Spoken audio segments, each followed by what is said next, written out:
សួស្តីបងប្អូនទាំងអស់គ្នាតើបងប្អូនទាំងអស់គ្នាមានបានឆ្ងល់អំពីបញ្ហាអាកាសធាតុបញ្ហាធម្មជាតិដែលមានការប្រែប្រួលខ្លាំងទៅលើពិភពលោកតើបងប្អូនមា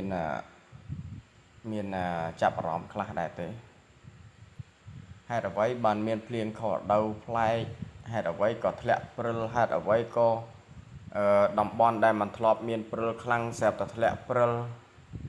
ហើយខ្លាំងតំបន់ដែលមិនធ្លាប់ត្រជាក់ខ្លាំងវាបែរទៅជាត្រជាក់ខ្លាំងហើយខ្យល់ព្យុះរញ្ជួយដីស៊ូណាមិជាដើមលក្ខណៈតើបងប្អូនមានចាប់អារម្មណ៍អត់បើសម្រាប់ខ្ញុំចាប់អារម្មណ៍តែប្រហែលយ៉ាងឯងដែលពាក់ព័ន្ធជាមួយនឹងផែនដីអាចនឹងវិលយឺតផែនដីអាចនឹងវិលយឺតដោយសារអីទី1មនុស្សយើងកើនឡើងកាន់តែច្រើនមនុស្សគឺកកើតមនុស្សការកើតឡើងមនុស្សគឺកាន់តែច្រើននៅលើផែនដីអញ្ចឹងពេលដែលមនុស្សកើតកាន់តែច្រើននៅលើផែនដីមនុស្សត្រូវការផ្ទះត្រូវការទីជម្រកអញ្ចឹងទីជម្រកបើអ្នកមានគឺព្យាយាមធ្វើផ្ទះថ្មធំធ្វើធ្វើច្រើនជាន់ធ្វើច្រើនបន្ទប់អញ្ចឹងពីប្រទេសមួយទៅប្រទេសមួយពីប្រទេសមួយទៀតទៅប្រទេសមួយទៀតជាពិសេសដូចចិនដូចឥណ្ឌាដូចអាមេរិកនិងប្រទេសផ្សេងទៀតរុស្ស៊ីអីហ្នឹងដែលមានប្រជាជនច្រើនអញ្ចឹងពួកគាត់សាងសង់អាគារធំសាងសង់ផ្ទះសម្បែងធំយល់ធ្វើច្រើនមែនតើបុកគ្រឹះអីផ្សេងហ្នឹងរឿងទាំងអស់នោះគឺវាប៉ះពាល់ទៅដល់ផែនដីទាំងអស់វាប៉ះពាល់ទៅដល់អាកាសធាតុទាំងអស់វាប៉ះពាល់ទៅដល់ធម្មជាតិទាំងអស់មជ្ឈដ្ឋានជុំវិញខ្លួនទាំងអស់គឺប្រែប្រួលហើយមួយវិញទៀតអ្វីដែលប្រែប្រួលដែលកាន់តែធ្វើឲ្យផែនដីយើងកាន់តែយឺតទៅនោះ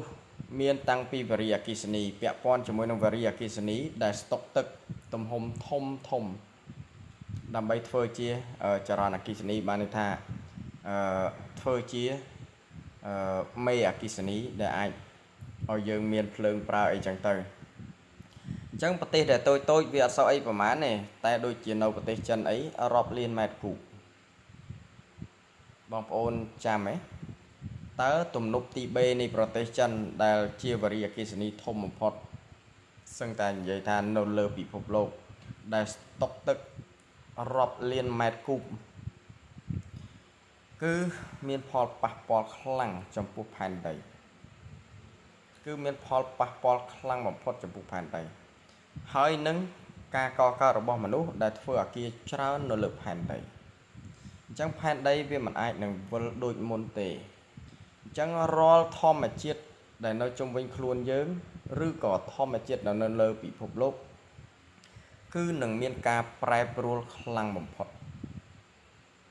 ដូចជាការកើតព្យុះកើតភ្លៀងខុសរដូវខុសប្លែកពីធម្មតាខ្យល់ព្យុះផ្គររន្ទះខ្លាំងបំផុតគឺពាក់ព័ន្ធជាមួយនឹងការរំជួយដីនឹងតែម្ដងហើយក្នុងពេលបច្ចុប្បន្ននេះហើយនឹងអនាគតទៅមុខទៀតការរំជួយដីហើយនឹងស៊ូណាមិគឺនឹងបន្តរហូតកន្លែងណាដែលធ្លាប់រំជួយគឺវានឹងបន្តរំជួយទៀតព្រោះអីកន្លែងដែលរំជួយមានន័យថាកន្លែងហ្នឹងគឺមានស្រទាប់ស្ដើងហើយគឺកន្លែងនោះគឺងាយបាក់ស្រុតងាយនឹងទទួលរងពាក់ព័ន្ធជាមួយនឹងស៊ូណាមិពាក់ព័ន្ធជាមួយនឹងការរំជួយដីគ្រោះរំជួយដីនេះគឺងាយស្រួលបំផុតបានថាស្រទាប់ផែនដីនៅទីនោះគឺស្ដើងខ្លាំងបំផុតអញ្ចឹង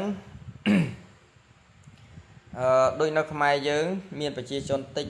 ការសាងសង់អីគឺមិនសូវជាធំដុំឬក៏ច្រើនដូចគេទេយើងតែ14លានអ្នកជាងទេប្រសិនបើយើងឡើងដល់100 200លានអ្នកដូចគេខ្មែរយើងក៏កិច្ចអត់ផុតពីការរំជួយដីនឹងដែរកិច្ចអត់ផុតទេគឺនឹងជួបខ្លាំងដូចគេអញ្ចឹងព្រោះអីការធ្វើសាងសង់ការធ្វើអីក៏ដោយគឺតែងតែជួបជាមួយនឹងការស្វានការបុកគ្រឹះការអីផ្សេងហ្នឹងគឺធ្វើឲ្យស្រទាប់ផែនដីហ្នឹងគឺ កាន់តែស្ដើងទៅហើយវាមានកន្លែងគេហៅរបបកំហើយរបស់វាមានថាមានហើយវាចេញណាកន្លែងនេះគឺអាចនឹងផ្ទុះចេញអញ្ចឹងទៅអញ្ចឹងតែកន្លែងណាដែលអាចមានបង្កឲ្យមានកន្លែងផ្ទុះចេញគឺវានឹងចេញ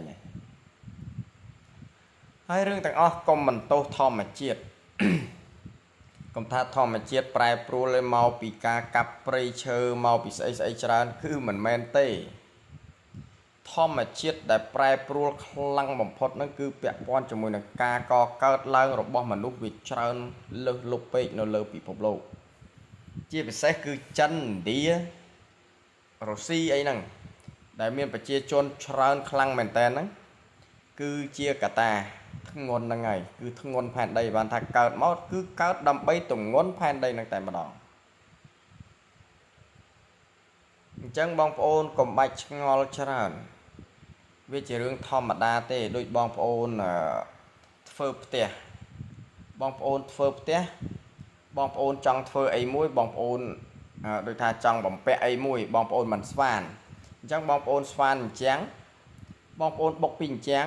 បានថាបុកពាក់កដាលបានថាអាកន្លែងដែលនៅសល់ហ្នឹងគឺវាស្ដើងហើយគឺវាស្ដើងនៅពេលដែលវាស្រុតឬវាអីគឺកន្លែងហ្នឹងវាប្រេះមុនគេហើយអញ្ចឹងភពផែនដីឬក៏ផែនដីរបស់យើងហ្នឹងគឺវាដូចគ្នាវាអត់មានខុសគ្នា